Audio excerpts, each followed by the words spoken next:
সুধী মতুয়া ভক্তবৃন্দ, আজকে আপনাদের দেখাবো শ্রীপাঠ গঙ্গাচন্নার সেই আদি বেলেঘাট, যেখানে গোলক পাগল গঙ্গামাকে দর্শন করেছিলেন। এই সেই মধুমতি নদীর মরাগোপের বেলেঘাট। ঠিক এইখানেই গঙ্গামাকে দর্শন করেছিলেন গোলক পাগল। কালের বিবর্তনে এই নদী ও ঘাট এখন বিলুপ্ত প্রায়। অনেক ভক্তরা এই আদি বেলেঘাট চিনে না।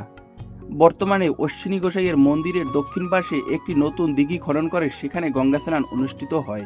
কিন্তু যে ভক্তরা এই আদি বেলেঘাট সম্পর্কে জানেন এবং চেনেন, তারা এখনো ছুটে যায় সেই মধুমতি মরাগোপের বেলেঘাটে। তাহলে চলুন আমরা একটু সরাসরি একজন মতুয়া ভক্তের মুখে শুনে আসি বেলেঘাটের ইতিহাস সম্পর্কে। শ্রীপাঠ গঙ্গাচন্না সেই ভাবুক কবি, প্রেমিক কবি, সেই অশ্বিনী গোসাইর এখানে সেই মরাগোপ বেলেঘাট শ্রীমৎ গোলক পাগল তার ভক্তদের নিয়ে এখানে যখন স্নান করতেছিল, যেমন অক্রুর, রামকুমার, আরও অনেকে ভক্তরা সমাগম এখানে ছিল, স্নান করতেছে।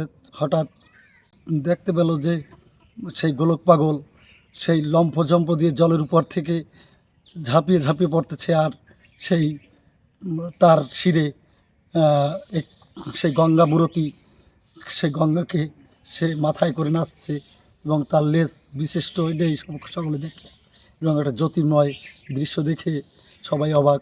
সেই থেকেই গঙ্গাচন্না এই মধুমতির মরাগোপকে বেলেঘাট হিসেবে পরিচিত ছিল।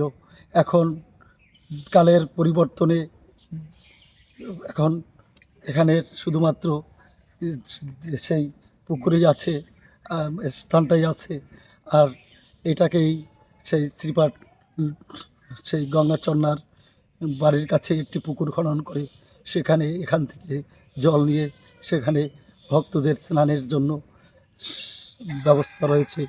আজ সেই পুণ্য স্নানের দিন। জয় হরিবল। সকল ভক্তদের আমার শতকোটি প্রণাম। জয় হরিবল, জয় হরিবল, জয় অশ্বিনী, জয় তারক।